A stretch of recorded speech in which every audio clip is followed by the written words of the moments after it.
Hi, welcome to the Sifu Mimi Chan Show. Thanks for joining the conversation.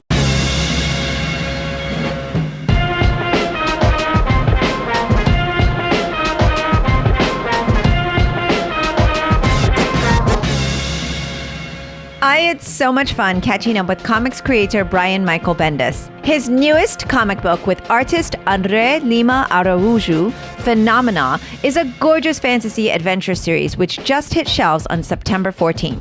Brian shares his inspiration for the series as well as his excitement and fears when creating new worlds and characters. I was excited to finally get to talk to Brian about one of my favorite comic books, Powers, which recently celebrated the 20th anniversary of the series.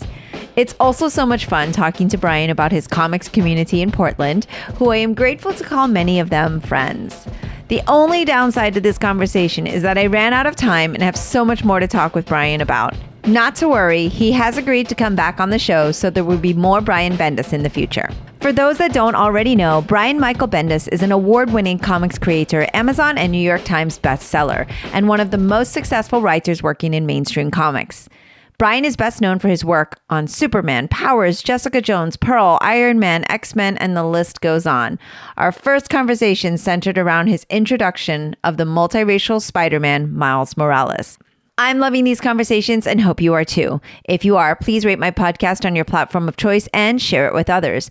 If you would like to support with a donation to help keep this podcast going and support the work I do, you can become a patron of the show by visiting my website or patreon.com/SifuMimiChan. For comments or suggestions, reach out on social media at SifuMimiChan. Now, on with the show. Hello, Brian. Lovely to see you as always. Hello. Thank you. Gosh. How is the Bendis fam? I mean, great. My kids just came back to school. Most of my littles have been out of school this entire pandemic, so they're all back in school for the first time in many years, and it's going very well. All the things that a parent would worry about, it has not happened, and in fact, it's just all the kids they're all just really excited to be back at school at an age where you normally wouldn't be. Right. So that's interesting. Yeah. So that's kind of one of the pluses, I guess, coming out of all this crazy. It's like, kids are happy to go to school. We'll take something. We got to take what we can get in this era. But I actually looked up. I was like, it's been 3 years since I actually spoke to you, which is insanity. True? It is true. Wow. And I was like, All right. Well, that's a lot. A lot has happened in 3 years. Yeah, we're so overdue. And, I spoke to Matt Fraction, of course, not too long ago, and Kelly Sue. And I was like, oh my gosh, it's been, even for them, it's been over a year. And so I'm going, I haven't talked to Brian. This is crazy. Oh, okay. So, we'll make sure that doesn't happen again. Yes. We gotta keep up. So, and a little earlier off air, you were teasing me about your podcast standing here, but please know you are always welcome on this show. No, the joke was Greg is out of the country, which both you and I would know Greg is out of the country, and then so I'm here clearly standing in for the angry Jewish energy that this podcast needs, and I'm happy to do that. Yeah, but I don't know if you could get as angry, Oh, I could rile up a Greg. I get Greg's voice is in. Everyone has voices in their head that and some of them are manifested voices of people that Mm-hmm. Greg is a voice in my head. I often cycle through my decision making with what would Greg do? What would this person do? What would that person do? And Greg has often been a good place for me to think about things. Yes, it's funny. I told you this years and years ago. There was a night, it was just a weird night. It was 3 a.m, and Twitter turned on me hard, and it was weird. I just checked Twitter, and it was all these real Nazis, and this is pre-Trump, real Nazis really gunning at me, and I'm like, whoa, what happened? And it really was only 30 people, but it feels like the whole world, I'm sure, has attacked you, because 30 is quite a bit, though. That's not minimal. But I'm just giving a context, so it's not a million people. It was a couple dozen people, but they were really laying into me with the Jew stuff, and I was like, hey, what happened? And I reverse engineered, and I found out that I was that day the headline story on one of these Nazi websites that no longer exists. It was called the Daily Caller or something. And it was, but I was like, it was a picture of me with like photoshopped horns on my head and very angry at me for having created Riri Williams. Like that was the Ironheart, which is coming soon to Disney Plus. And how dare you? Yeah, and it was terribly worded headline about Jew writer creates blah blah blah. It was just everything bad, and I was like, what's happening, right? And then I literally texted Greg at like 3 a.m. because I'm like, who do I need to talk to about this? I'm being attacked. I'm a Jew being attacked by Nazis. Greg, you up? I literally gave him like a you up. And then I sent it to him, and then he wrote back, like right away, he wrote, Nazis are who should be mad at you and good, and you're doing the right thing, and fuck them, and blah, blah. I go, that's all I needed to hear. I just needed someone to say, yes, you're right. Not everybody likes you. And if the Nazis don't like you, that's all good. Exactly. So that's Greg in my life. That's I love it. I love it. Yeah. We just actually had an episode on what I coined over the last few years as Rucka rants. And I said, he taught me how to rant like articulately now, because now I just don't go blah. Like I've actually learned through his training, on how to rant better. So he is such an inspiration to us all. He and Lewis Black are merging into one organism of some sort. I don't know. But, he's also a great. He comes and teaches our class. Me and David Walker, teacher in Portland. We teach comics writing. He comes there like Alec Baldwin and Glengarry Glen Ross. He just like brings the thunder. It's amazing. I love the Portland crew. Like you all are just the best. And I see that you and David you're practically on tour together at this point. Well, I may have accidentally bullied him into a couple of friendship. I cashed in some friendships without realizing how close they were together. So I'm very appreciative of him doing that. Yeah, we're doing Powell's on Tuesday, and we're doing some stuff this weekend at Rose City Comic Con. So and then we have an OMSI charity event later in the month that we're doing. OMSI is the science center here in Oregon. So, nice. Yeah, a lot of stuff, that. And we're teaching on top of it, so that's exactly. Yeah. Oh, I mean, because you don't have anything else going on. Well, yeah, I ask my friends to do these events with me. I like to do them, but I do get anxiety about it just being me, and I'm not interested in them. I'm not that interested in it. So, but when I'm there with a friend, with Kelly or Matt or David, or like it's always a better time, and I feel like I'm giving better energy to everyone involved. So, it's all good. Yeah, no, that's awesome. This is where I'm jealous, and I just kind of wish I lived out there, so that way I could like show up at all the events to cheer everybody on and just Rose City, get on a plane. Come on. I know. Well, that's where we first met, and actually, you were like you came. I was like, oh wow, you are doing the kid routes that day. You were just like everyone was with you, and I think even like Matt's kids were hanging out together, so it looked like you had like 10 kids with you. Our kids are always together, so it's so it was like 7 of them you had like corralling. So it was a lot of fun though. So yes, and you're gonna see it again this Saturday when my kids are ready to go. They're oh my gosh, do they still like cosplay and everything? Yeah, well, they all have different things that they're into, which is cool. But like I was just at Dragon Con last weekend, and any footage from Dragon Con is like looks like a party that it's like a conga line that never ends. And so they were like, I was like, Rose City next weekend, even though it's a different kind of energy, but they'll love it. Yeah, but my son is 9, so he's into everything a 9-year-old boy is into, everything on Disney Plus, and my teenage daughters are into all different things, but Stranger Things. Yes, still Stranger Things. That was still like a thing even a few years ago. Because I remember Tallulah she had like cut the hair and everything. Well, Tallulah is best friends with Tabitha, my daughter. Okay. And Tabitha, it just got old enough to take it all in, so she's full on in on that. So I love that. And also, I'm working at Dark Horse now, so I get a lot of Stranger Things comps. So I've opened her door to the extended all the universe. perks. All the perks of being, Brian's kids there. I love it. Congratulations on everything.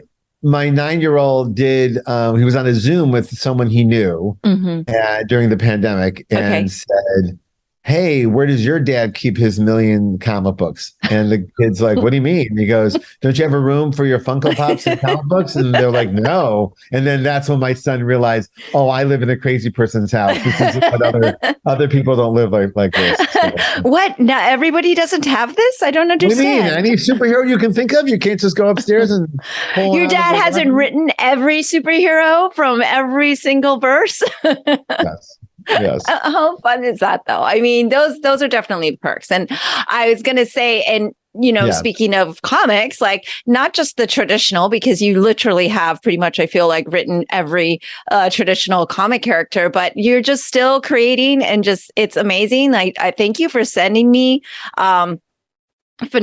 Is that how you say it? Yeah. How much fun is that? It's a lot of fun. I always was doing creator-owned comics my whole life. And it's certainly the success of Miles and Riri and Jessica Jones and stuff has allowed me chances to do more. And like, why wouldn't I take them? So I've been allowed some big swings and some big spaces, and we're going to take them and see what happens. But Phenomena is a new book that's coming out this week. It's the first in a series of at least 3 graphic novels we're doing for Abrams, set in a world that isn't apocalyptic. It's something a little more interesting, but something has happened to our world. It has been altered.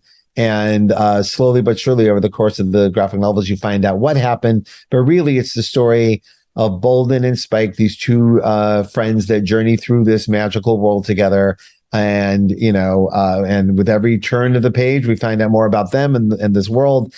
And all of it is really a showcase to show off André Lima's beautiful, unbelievable illustration and design work of which all of this was built around. Now, all of it was built just for André to go nuts. And and I, fortunately I got a little preview, and I was just like, oh my gosh, there's so much going on just one panel, on one page. You just have to kind of pay attention. And I'm so curious, because you have written so many traditional comic characters and everything, and that's like picking up a story and passing it along, and taking these characters. And you've done, like you said, so much creator, own stuff, but it must be a lot of fun and almost like liberating to just create a new world. I mean, is that daunting, or is it just like, let's go? It's all the emotions. It's all of them. It's the highs are as high as you can get, as far as when you literally find something that you like, oh man, I don't think anyone's done this before, or not like this, or like when you come up with an original take on something. It's very, very exciting, but it also is filled with, does anybody want this? Does anybody care? There's already stuff out there. Like, you go through all the emotions, and all of them are valid. And I was just hearing, like, I was listening to Tom Hanks was on a podcast last night, literally saying the exact same thing about how, he's doing all these new things and taking some very big swings as an actor and playing Colonel Tom Parker. And he's like, yeah, because I can. And it's scary. It's always scary. It's never not scary. So that I guess that's it for everybody. And I guess it's never going to be. But when I will say it's scary to write anything, but to write something like original and from your heart, and like you are making it because no one else is, and you would like to buy it, and so okay, I'll make it. That's the best of all the feelings. It feels nurturing. And again, we were talking a little earlier about people taking these big creative swings in the pandemic because they're home, rethinking everything and going, all right, might as well take a swing. Who knows if we're even going to have a pop culture at the end of this? Who knows, right?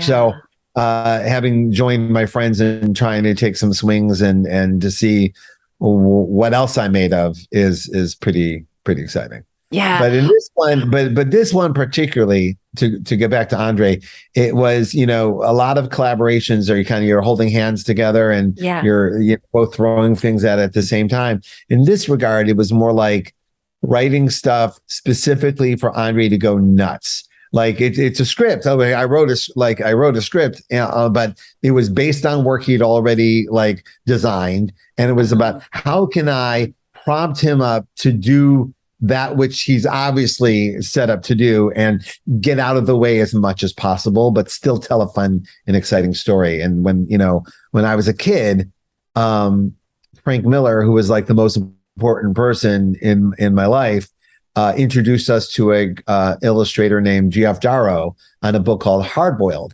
And it was this magnificent, beautifully illustrated book that in itself was an event, an artistic event. And Frank had described how he felt that his job was less a traditional writer and more to set up the situations to let Jeff be Jeff. And I realized that my job here was very similar. Yeah. And I was very excited to try that. So, and just so people know, we're already on book 2 behind the scenes where we're like knee deep in book 2. So it feels great to be having this book come out while we're making the next one already. Yeah. And not giving away any spoilers or anything like that. One of my favorite things in comics is especially when it's amazingly written, of course, and the art, but like when there's all these little details in the background. Like I love, like, this is the type of food signs that you see in the vendors. And these are the little random animals or creatures that appear that aren't really part of the story, but are just so interesting. And it's like, those are the type of panels that you have to read over and over. Like you have to look at it over and over because if you miss it, right?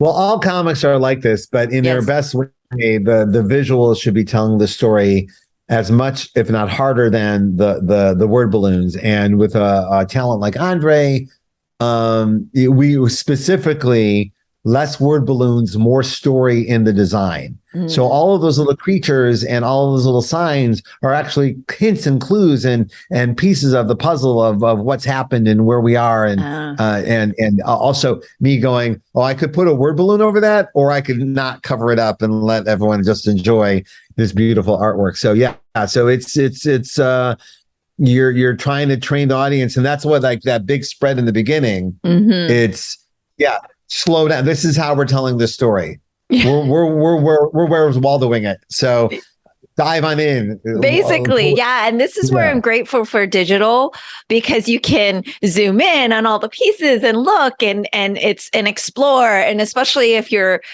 doing a take on a city that I've been to, for instance, and like you see semblances of it, and I really, really enjoy that. And I have like zero like drawing artistic talent, so I'm always like in awe of things that are able to evoke so much nostalgia at the same time when something's like futuristic. It's really an interesting like mix of feelings. Well, yeah, it is. It's also when we're making books, we share files with our peers all the time. So the other artists I'm working with on other books and stuff, I will send like an André spread, and literally it gets the reaction of, come on, man. Like it's like, it's a little upsetting to some of his peers, but it's a good feeling. I love that. I love that so much. And I've been so grateful because I do get to talk to so many comic creators, and I love hearing about the collaboration process because it's always so unique to everyone. And each project, there's like a unique relationship, right? It's like very, very different. And clearly like this one is just a lot of fun. And I feel like you're almost saying like you get to sit back a little more because it's like, you're like, go. It's a little more like you're carrying, if I can kill a metaphor, you're carrying like all the trays and all the plates that you've ever owned on a tray, and you can do it. You can get it over to the counter, but and when you get there, it's exciting. But boy, it's really, I hope I make it all the way to the counter. That's what it feels like. It's just, I'm sure there's something from the electric company where the guy's got the pies going down the stairs. It feels like that.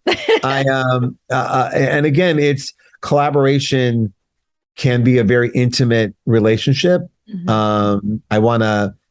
I used to describe how much it felt like dating used to feel, and in our post Me Too world where people were taking advantage of that intimacy. Yeah. But it is a very intimate. You're sharing your soul with someone. Like, these are my hopes and dreams, and I want to put them in this world that we can share them together. And it feels very intimate, and it's about supporting your partner and making sure that everyone's getting what they want out of it, and communication, all the things you would do to support and nurture an intimate relationship, no matter what level you're at, you have to do for this. And but yeah, so it does. It feels like you're coming up to someone that you kind of know and go, "Hey, do you want to have a baby?" Like, I know we're friends. Straight out of the gate. You want to have a baby that we like raised together forever? That we, so it does and can feel that way. And for other people, it's not that way. They're very, it's a job and they do it and that's it. But for me and almost everybody I know, it's a relationship that needs to be nurtured and taken well care of. So with André, this is a newer relationship. Like, as I've gotten older, I have nurtured decades-long relationship. Yes, with Mac and Mike Oming, Greg Rucka. Yeah. Greg for 25 years, right? Which is amazing. But so there are new people in my life too, like André and Jacob Edgar, who I'm doing the ones with at Dark Horse. And we know each other a little bit, but nowhere near the level of and coming up with someone is very different than meeting them. Right. During the journey. When you're already Brian Michael Bendis. or like, I've learned some things that, and I've learned them with people. I was standing next to David Mack when I learned them. That's a different relationship than with André. So it's nice to, it's nice to open your heart and have new relationships like this as well. And at the same time, selfishly, it's very good for me creatively. I'm stretching myself. I'm out of my comfort zone, so it feels very good. Also, like when you come up with your friends, they know your bullshit and they can either be the best ones to not let you get away with your bullshit, or the ones that, that's his bullshit, let him do his bullshit. And I like with new collaborators, you can have someone go, yeah, it's bullshit. And so it's nice to have people that you can trust that'll call you on your stuff. Yeah. And I mean, I think it's really evident, obviously, in the work too. You can almost see like the fun on the page type of thing, like the way people work together. And I love hearing about that. And I have to say, last time we spoke, I was really mad at myself because we didn't get to talk about powers like at all. And it is like one of my favorite things. And I didn't get to talk to you about it all. And I'm really kind of mad at myself that I didn't get to do a reread before this because, life is always in the way. I can't just sit and read comics all day. I don't understand why my life is like this. I feel the same way about my Lego kits that are building up. Oh, we're going to have to talk about that in a second. But I did see on your Substack that there's a crossover and Powers, and I'm late to the party on it because I haven't gotten to it. But oh my goodness, like what I read from what you were mentioning and stuff, it sounds amazing, and it just gave me the like, okay, I got to reread this definitely sometime soon. Oh, that's cool. Yeah, no, what happened was Donnie Cates and Geoff Shaw have a book called Crossover. He called me years ago and said, I want to do a book that is called Crossover, that literally is a crossover of all the indie books and beyond. And basically anybody can get in, and it's basically the superhero universe explodes and falls onto the real world. And I was like, great. And he goes, and I need the Powers kids. And I'm like, oh, and I said, okay. And I always try to say, okay, because so many people said yes to us when we were coming up. Like the Powers in particular is filled with cameos of like every independent creator of the time. Yes, and they didn't know us. They were just being nice. Like, so I like to pay it forward, particularly with Powers, because it was a book that always had that in it. So I was thrilled to say yes. And then it kind of, everyone goes in their pandemic hole. And then it comes out where here come the pages, and they're amazing, and it's great, and it's a Valentine to us. And then they took it even further and said, do you and Mike want to do a scene? Like, do you want to do a power scene in the crossover universe? And of course, I had to say yes. Some Mr. Meta, I had to say yes, and it was for people who don't know, it was the plot involves that all the comic characters have shown up in the real world, and now someone's murdering all the comic book creators. So Chip Zdarsky's been murdered, and this one's been murdered, and so it's a joke about like I'm being interrogated by the powers people, the agents, and they're telling me who's been murdered, and I react accordingly based on the name of who's been murdered. I won't ruin the joke, but I had to run that joke by some people because it's a little cruel. And so, but it was great because at the time, me and Mike had just finished our graphic novel, The Best Ever, which is our Powers, basically our 20th anniversary graphic novel, which at the same time wraps up the Christian Walker saga, which has been going on for decades. Yes. So we were able to finish that, feel really good about it. It did really well. Like we're on our second printing at Dark Horse, and then Donnie calls and lets us show off Powers to another audience, and it got us a little anxious to do some more Powers, and I think we're going to do Powers backups in our next creator-owned book that we're doing at Dark Horse. Oh, I am so happy to hear that. Yeah. Because we left the Powers graphic novel at literally a reboot moment. Like you could literally start the book over now. Yes. With a new cast and be ready to go. So and just so people know, for like in the Powers graphic novel that came out last year, we aged the characters with 20 years. Mm-hmm. So which rarely happens in comics or cartoons where the they're always the same age. So we got to experience their growth or lack of their in the book itself, which was a delight for me. Well, I would literally the whole time I was writing it, thinking how in a million years I would have never thought I would have the opportunity to engage with these characters generationally. That's amazing.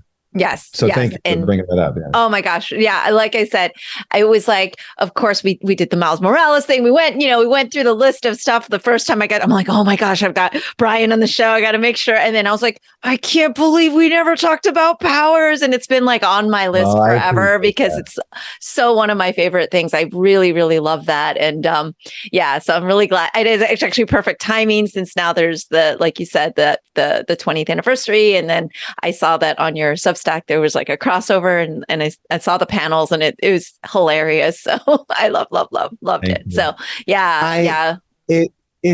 it's a great thing in my life beyond just having the comic that we're really proud of. Like when Mike and I started the book, we were friendly and now we're brothers. Like now we're family. Like we're as close as you can be. And we've had the experience of Hollywood and making the TV show. And even though the TV show is not the biggest thing in the world, we got to do it. And we got 2 seasons of it. And he got to work on the show with me. And like everything about, we had the whole fantasy baseball experience that you could have creating something with your friend that you could ever have. Yeah. And it's just the best. And I pointed out, not in bragging, but I know there's a lot of younger creators that are in somewhere in their process. And I'm like, oh, it's all worth it. Just be a good partner and be kind and communicative, and holy Lord, it'll come back to you 100-fold. Yes. No, and it's super exciting to like see it all kind of come full circle again and get to relive with the characters. Like you said, it's so rare because we do want to see, it's kind of like the epilogue. We get to see what actually happens versus, okay, now this is just the same character with a different story. I mean, do you have a preference to that? Because you've done pretty much everything at this point. Do you prefer doing like creating from scratch versus picking up Superman or picking up there's pluses and minuses to both. I like both. I have benefited greatly from both. Working in a shared universe on any level, whether you're using already created characters or not, is a wonder. Can be, if you're in the right situation and have the right editorial backing, can be an amazing situation. And by that, I mean, you're creating and writing things you may not have thought of if not for this situation. Like there's the things that you're interested in that you would be involved in, but because Reed Richards is smarter than me, I have to think smarter than me, and it takes me down roads that I may be different. And Superman is a perfect example. Being able to write Superman throughout the entire pandemic was mentally healthy. It kept me out of some dark places. And again, that's a gift that someone handed you, and all you have to do is think, what would the best person think and say? That's the answer. It's Superman, right? And so spending all day in these dark days of pandemic thinking what would the best person think, it's a gift. It's a huge gift. So and with that comes people like know what they want from Spider-Man and Superman, and they're coming to you and, oh, it's your turn to write Spider-Man. All right, what do you got, buddy? And if they like it, they will love it. And it's like I learned like years ago, like it's literally like it's like writing for Yankees fans. Like they're there no matter they're there whether you're there or not. Right. And if you fuck up, you'll hear about it. And if you don't, they'll cheer louder than anybody. I asked this once on my message board. There were some people like following me around who were very upset with me, and I'm like, well, why are you following me around? Let's go find something else to do. I don't mean it mean, but like, all right, my jam's not your jam, okay? And there's 6 other Spider-Man books. Go read those, and no hard feelings. And then one of the fans said, "You're not into sports, are you?" And I go, "No." They go, "See, we're Yankees fans." I'm like, "Oh, thank you. I didn't get it. I didn't understand it because I had come from independent comics and creator-owned comics, and everyone who joins you on that journey is very much into the journey, whole heart, all in, right? Mm-hmm. Like all the behind-the-scenes stuff, everything. And those are like our most passionate fans and readers, and some who I've carried with me the entire time I've been in comics up until new people that I found today. So so the flip side being when you're doing creator owned, no one's asking for any of this. Nobody knows what you're doing. You're competing with Star Wars and Harry Potter and Marvel and Batman and all the things that are out there that people already like, and they've already decided, and they have the machine behind them to keep it in people's minds while you're out there going, "But you're like my little baby." And so that can be a struggle, but the people that find your work and discover it, as I said earlier, that is one of the deepest, most powerful experiences I'll ever have is when, and I'm having a little bit this week. I'm sorry to be a little braggy, but we just put out Phenomena, and here come the reviews, and they don't suck. And it's such a relief. And then I'm hearing from peers that I just sent the book to, who I was kind of nervous to send it to them, because it's a swing, and getting the responses. It's the best. It's the best feeling in the world. And to the point where I'm now free of caring how it does. Like there was I've got enough people got it where I'm like, okay, I'm good. Whatever happens next is great. And that's an amazing feeling. You got to express yourself as cleanly as you can, and then you get the direct response. It's a beautiful thing. And I'm sorry if I'm overly answering this, but It's an enormous question in my life, the mixture of thing. But really, I treat everything like it's creator owned. I treat my work for hire like it's creator owned. I think that's why people respond to Miles and the other characters the way they do. It's because I did not treat them like they were a paycheck job. I don't know how to do that. So I treat everything as if, my name's on it. Let's try not to suck today. So that's what you get out of me most thing. And again, it's from doing creator owned first, I learned what it felt like. And I'm like, that's what it should feel like no matter what you're doing. Mm-hmm. So I try to capture that wherever it's available. Yeah.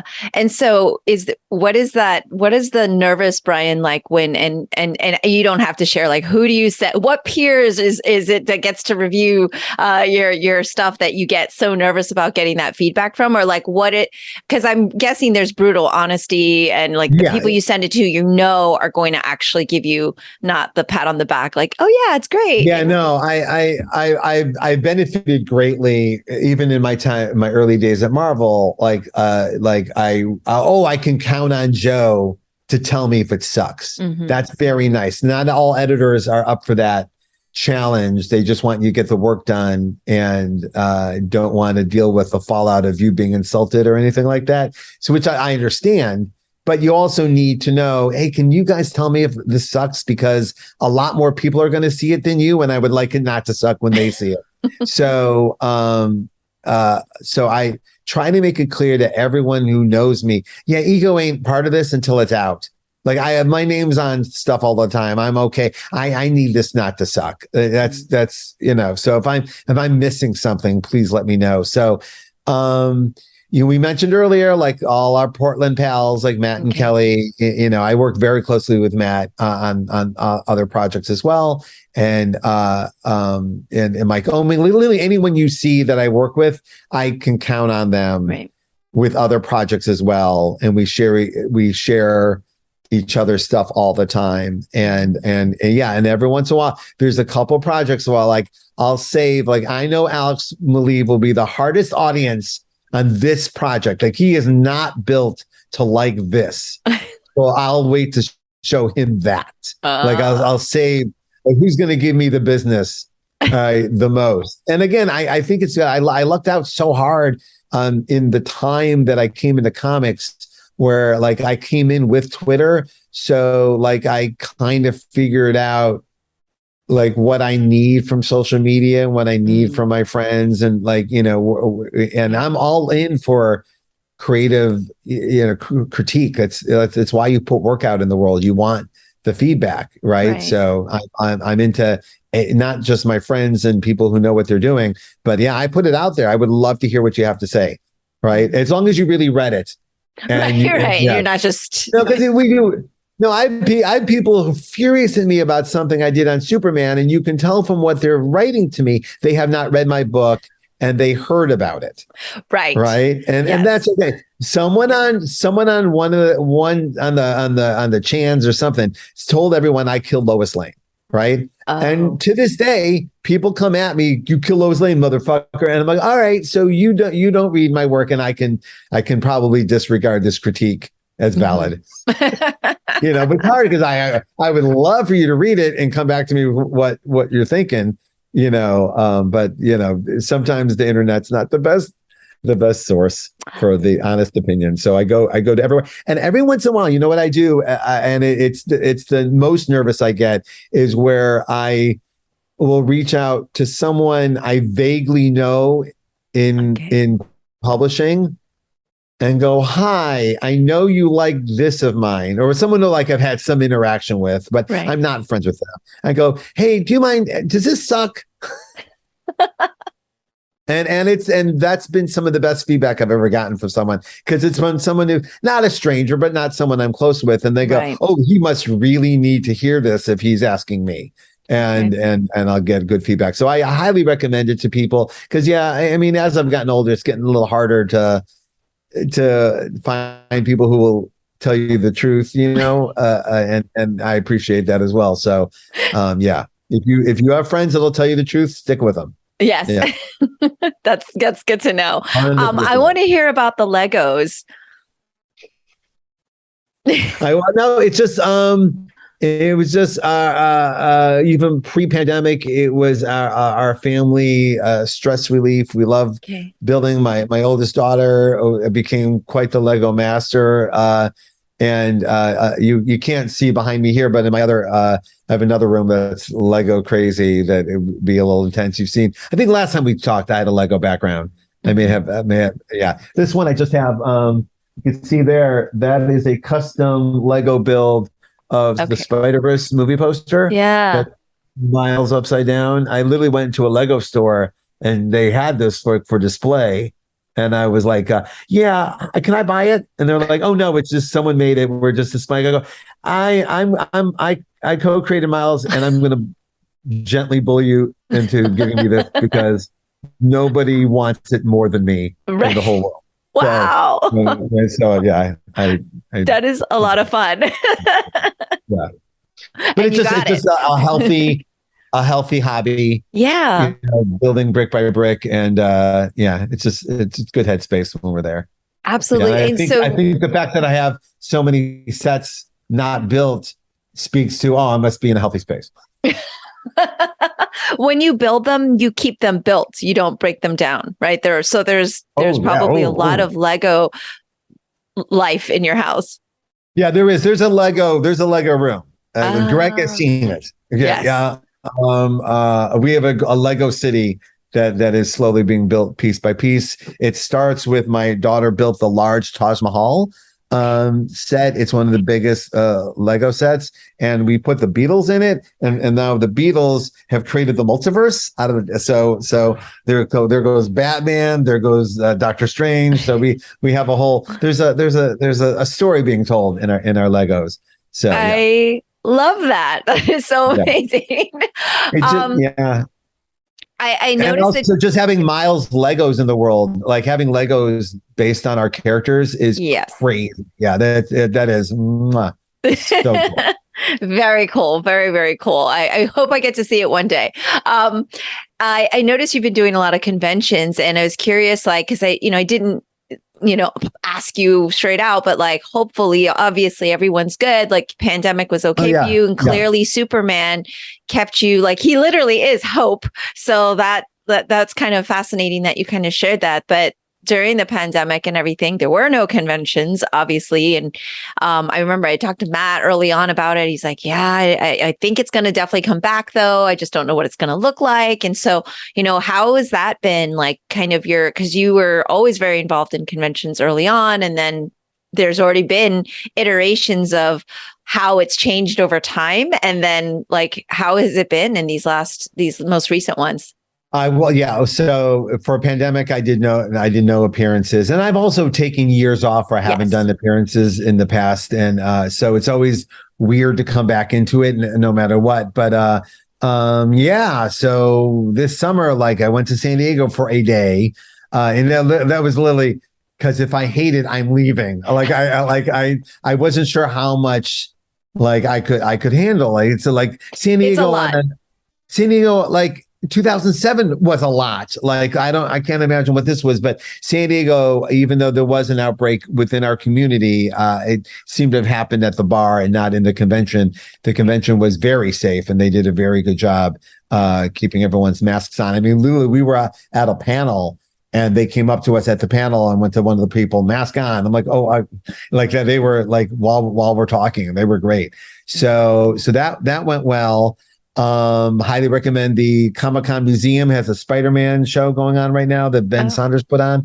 I highly recommend it. And then I just came back last weekend. I was at Dragon Con, which I've never actually been a guest of before, and I'm thrilled that I did. I was supposed to do it years ago, and actually my Dragon Con story was in 2016. We were filming Powers in Atlanta, and I get very zen about things until I'm not. And then like I was very zen about, they're making a TV show, and Eddie Izzard just signed on, and we're doing, like, all these actors just signed on to the show. And then I was in Atlanta and we did the table read.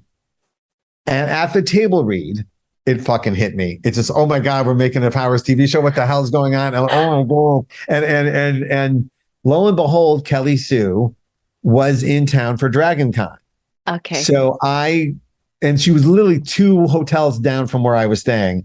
I go, what are you doing? Can I come over? I'm flipping out. She goes, yeah, come over. We're just hanging. And I go into the Dragon Con hotel, and I don't know what I was thinking, because anyone has ever seen footage of Dragon Con, it's like a Deadpool conga line that just doesn't stop. It just goes on and on and on. And literally what I walked into was some kind of Deadpool like Fight Club or something. And there's all kinds of nonsense going on.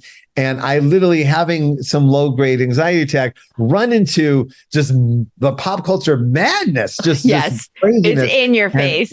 Yeah. And so that was my first visit to Dragon Con, and I couldn't wait to go back as a professional. And boy, did they deliver. It was so sweet and lovely. And we did a Spider-Man panel where Birdman, the lawyer, came and gave us the business. It was fantastic. It's everything you want from a convention.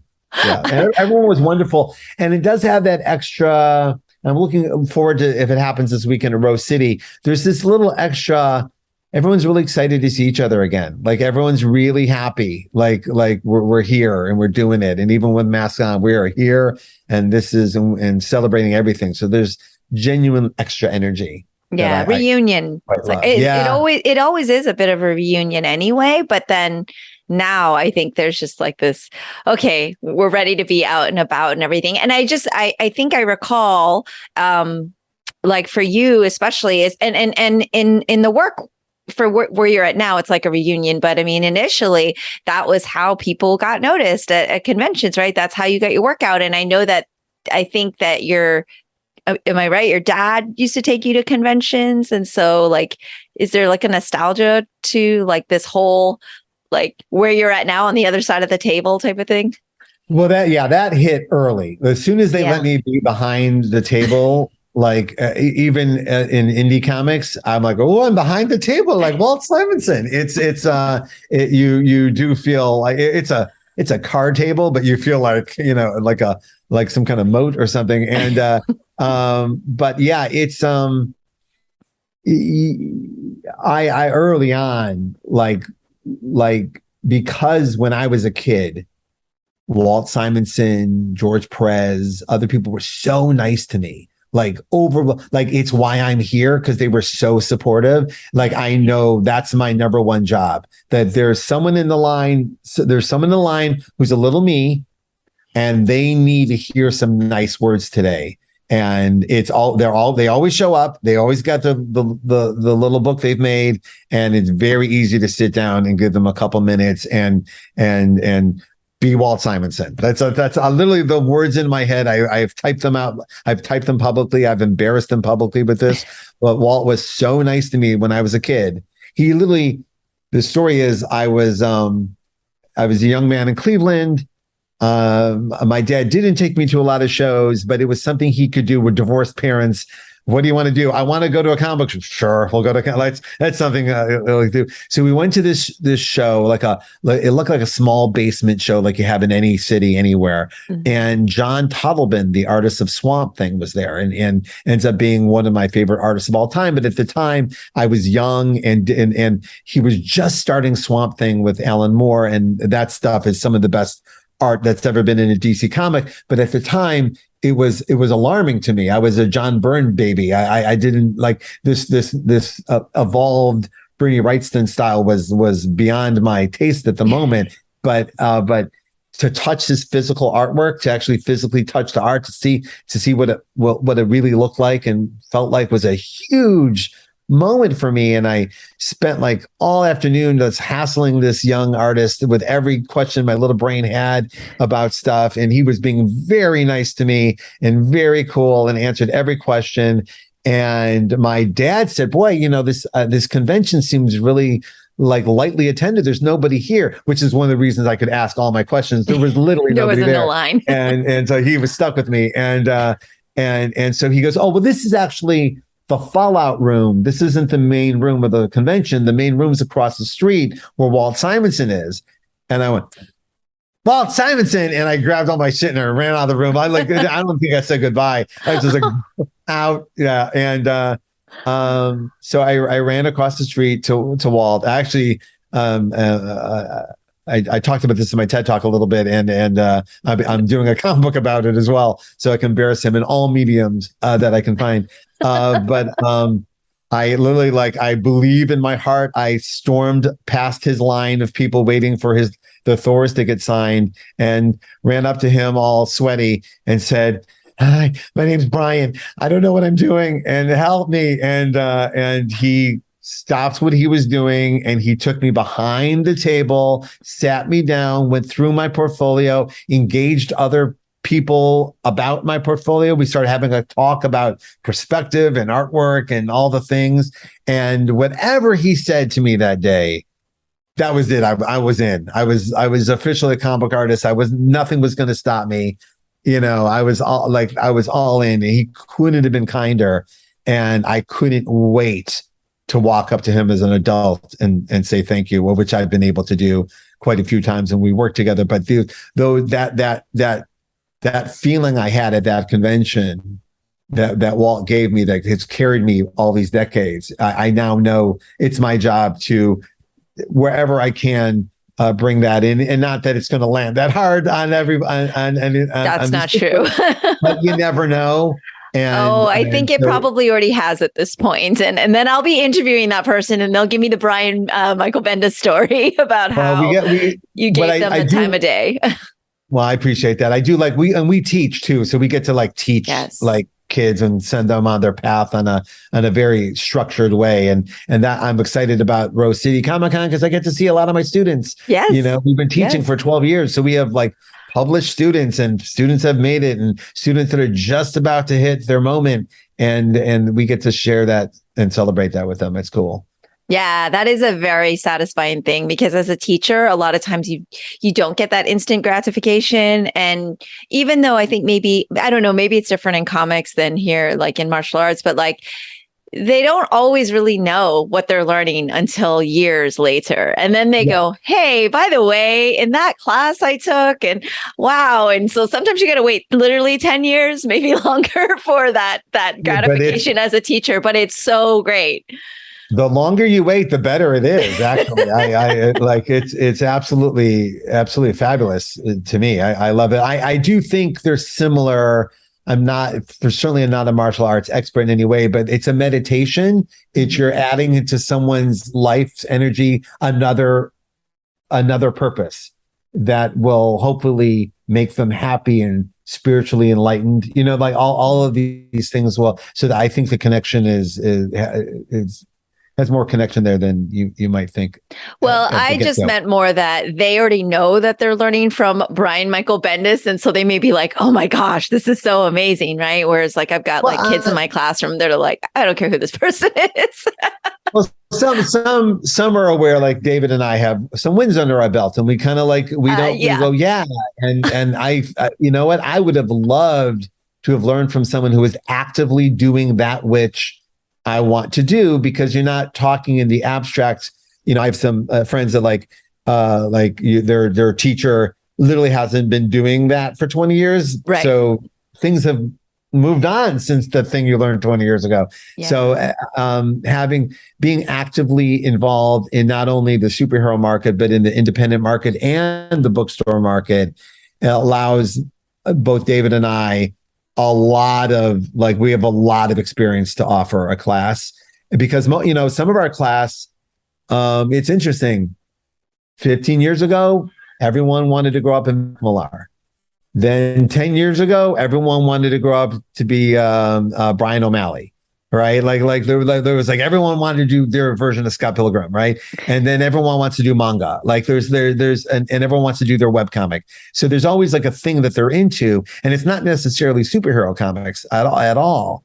In fact, over the last 8 years, we've always been surprised how little interest they have in not only the superheroes, but in the format that is the general format of comics. They immediately want to get rid of the format. I think Matt actually pointed that out to me, how quickly our students are not interested in the format. And do we have to do that? Is always the question. And that's very enlightening to me, and I think about it all the time. Yeah. And it also made me not surprised how the industry has shifted in the last few years, because I could see that the artists coming into it had other interests, and that will affect the business, So. Yeah, absolutely. And I know we have to wrap up soon, but I'm just curious because, we're both educators. I'm an educator of sorts, right? Not a traditional one, but I do find that even though I've been doing this for so long and I am active in what I'm doing in the same way in which you're saying, there's professors out there that might lecture on XYZ, but they're not doing that art, or they're not doing that, right? And so as a teacher, what do you feel that you take away as you are also still actively doing? What do you learn? What have you learned, I guess, from that process? So many things that I could eat up another hour with it, to be honest. All right, we'll put that on for the next one, part 2. But to be fair, it sometimes feels selfish. It does. I'm sure you have felt that as well. Like you come away having learned so much, or were reminded of things that were the important things so clearly that you feel like, well, in this transaction, I just came out. I just came. Also, on the basic level, when you're focusing your time and attention, teaching other people the basics of storytelling and the basics of craft, it can help you stay on point with your basics. And sometimes, someone who's got a lot of books under the belt, you can really, go into the weeds and forget what you're doing and why you're doing it and who you're doing it for. And having a constant reminder of that basic idea, it has been very helpful. Number 2, yeah, you know what? This one hurts, I'll tell you, is throughout the entire time we've been teaching, when we get to 3-act structure, just to break it down, we'll often use Star Wars Episode 4 as because that is a perfectly 3-act structured movie and story that everyone has experienced, so everyone can get involved. This last semester, I'm like, hey, let's break down Star Wars Episode 4. 40% of the class had not seen it. Why? Old movie.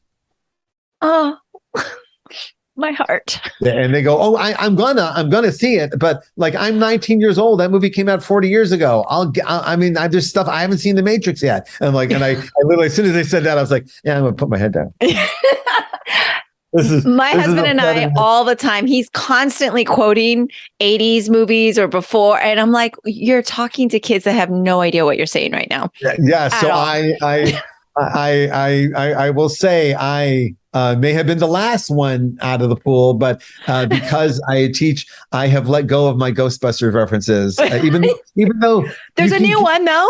You can get away with them. They keep it going, but I know I'm making 1984 Ghostbusters references. I know what I'm doing. Yeah. So I love it. Yeah. I will come be a student in your class so you can make the jokes and I'll get all your references. And the other one was someone in my class referenced Iron Man 1 as a classic film. And if you're 20, that movie came out 16 years ago. Which is bizarre, right? Because I think of that as the new era of comic book movies, right?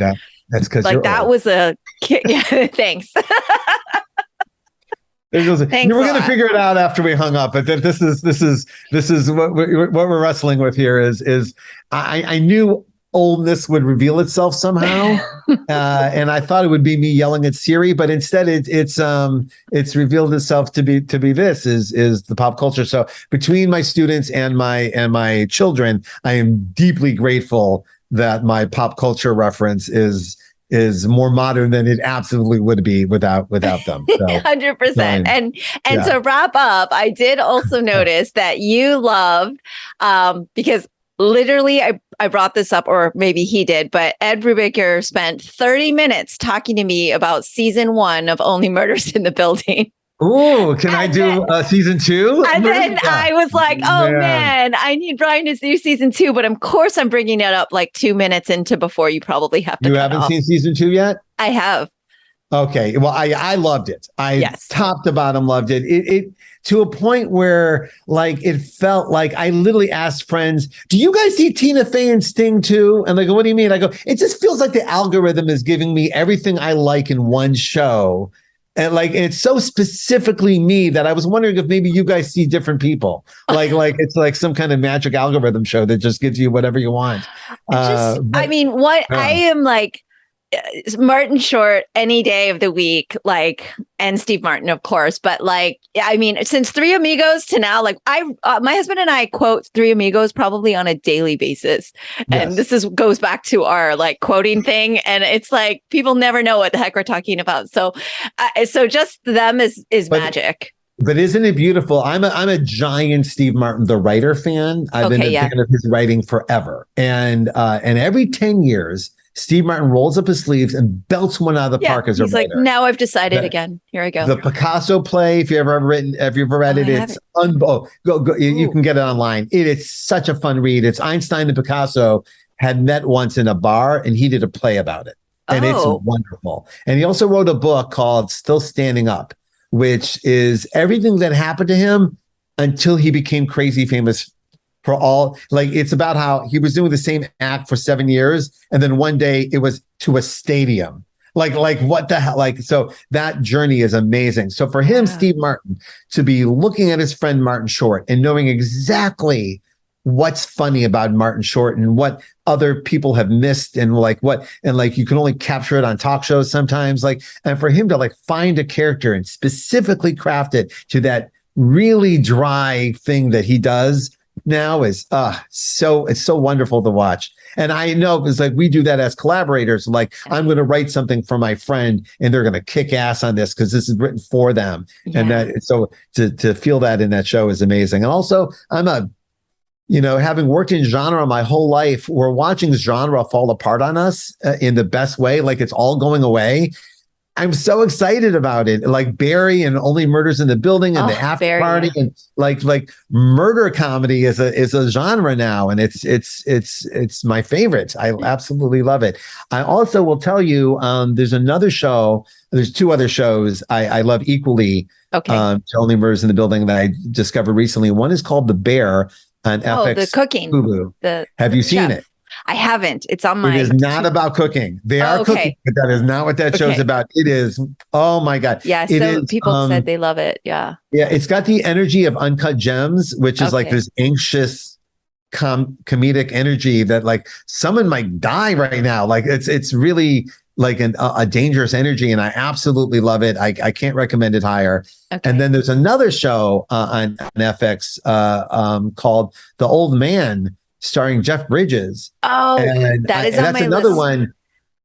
I don't want to spoil anything, but if I told you what's special about it, you go, "Oh, I'd watch that in a second." But I want everyone to have the experience I had, which is, I didn't know that's what this show was, and it's great. Yeah, so because I actually interviewed Rich Ting, who's in that with him, and so I'm like, I have to support. I want to make sure I watch all that, but it's just there's so many things to see. There is. I have friends whose shows I have not watched yet. It just I will get to them. It's just there's so much. You've been watching what's it called? Paper Girls or I like Paper Girls a lot. Yes, yeah, I'm a Brian and I came up together. Yes, I am aware. I wasn't there. So I've been a fan a long time and celebrate him on every level. Yeah. Okay. I wasn't sure if he's one of the friends that you hadn't caught their show or something. No. He's someone I admire a great deal. Yes. But there's a lot. I haven't dug into The Boys yet. That's one. The Boys. Yes. Literally the next on my list. And it's only because I was doing so much superhero stuff at the moment. When I take my breaks, I need another genre. Yes. No, 100%. No, it's kind of funny because I literally stalked Brian for about 4 years and I finally got him on this podcast, and it was I have a lot of questions for you, but he was lovely. It was good. But he posted recently a magazine cover. It's on his Instagram. It's called Northern Ohio Live. It's the local Cleveland magazine, and we have them here in Oregon too. And it was a comic. It was me and Backderf who ended up doing My Friend Dahmer, and the guy who did Funky Winkerbean, and it was the weird comic book crew of Cleveland at the moment, and they had us all on the cover together. And Brian K. Vaughan was hired to interview me, and we didn't know each other at all. And he calls me, and we're talking, and I was doing a black and white comic for Caliber Comics. I'm as indie as indie can get. No one knows who I am. No one knows what I'm doing. I'm selling 600 copies of a comic, and nobody cares. We're talking, and Brian, in the least arrogant way you could possibly, says, "It's weird that I'm interviewing you." And I go, "Why?" And he goes, "Why? What do you do?" And he goes, "Well, I'm writing Batman." And I'm like, I should be. Yeah, you're right. That doesn't make any sense at all. You're absolutely correct. Oh my gosh. I've been celebrating Brian from day one. Yeah. I love that. And he also actually funny, he talked about Ed Brubaker because that's his like arch nemesis. And like, he's like, God, I wish he would write something that sucks, you know? I'm with Brian on that. You guys are on that same team. Okay, got it. Yeah. No, well, me and Ed broke in like the same day together at Caliber Comics. We were at a Caliber Comics. Okay. Watching Ed. And Ed's always been like everywhere I am, Ed's there too. Yeah. And then Ed leaves, and I always go, why did Ed leave? And he was always right to leave. Like he left Caliber, and Caliber fell apart. He was completely right. And then he left Marvel. I probably should have left Marvel when he left Marvel too. Like it was time to go. Like, but I'm like, what were you doing? It's, you know, yeah. So. Yeah, that's Ed. But yeah, I just thought you would love that whole Only Murders in the Building connectivity because I was like, oh my God, season 2. And I love that you love it too. And I will let you go because I know now you're starting your work. This is your work hour, which is the night. Well, I'm going to still nocturnal. My son's finishing up his nighttime routine, and then I think we got some Call of Duty zombies to murder. That's nice. And then I'll get to work. And then you get to work. Well, that's family time. So that's like wind down time. And I played COD Modern Warfare. That's how long ago since I've ever played any sort of first person shooter. We're playing Black Ops 2. We're in the old They now give you all the zombie maps. So we're just zombie maps. Oh, how fun. Yeah. I can't play anymore. My hands don't do. I just have lost it. I've lost it. So yeah, I'm, but that's a lot of fun. You don't play any games? You don't game on anything? No more gaming. I think it's like Cyberpunk. It's pretty good. I will take the recommendation. I don't even have a console anymore. So. Oh, really? Oh, yeah. Okay. Yeah, so in all honesty, I think I looked at the number of hours I spent on Xbox and I got depressed at the time. Like my husband and I were gaming a lot, like every night. That was our release. And I think there's definitely validity to it, but I was like, I could have probably learned another language or something. I could, like I felt like a little bit, oh, wow, that many, it was like days, because they tell you how many hours you've been on and days. I don't like when they do that. And I don't know why they do that because it always makes me feel like I've done something wrong. Right. Like my phone always goes, your screen time's up 7%. I'm like, well, don't tell me that. I don't need the math. Come on. Yeah, no math. There should be no math here. But Brian, it is always lovely to catch up with you. I really appreciate it knowing that you've got all this stuff coming up this weekend. And like you said, it's been a busy week with the kids. I really appreciate your time. And it's always fun to catch up. We're not going to make it 3 years, though. Like I am going to put it on my calendar. I'm sorry. Call you again. I literally thought we did this last year and I would love to do it again. You know why? We reached out because I think I wanted to have you on for one of the con things I was doing virtually, but the timing just didn't work out. So, okay. But we've been in touch. Like I send holiday things and, so you don't forget me. I know. Feel free to let me know if there's stuff like that pops up. And if I can do it, I'm there. I know you're lovely. So this has been so much fun. And hopefully we'll talk again soon. Say hi to your family. Thank you. Yours too. That's all for today's episode. Thanks for listening to The Sifu Mimi Chan Show. Please subscribe and rate my podcast on your platform of choice and leave a review. You can become a patron of the show at patreon.com/SifuMimiChan to help keep this podcast going. Follow me and interact on social media at Sifu Mimi Chan on Instagram, Twitter, or Facebook.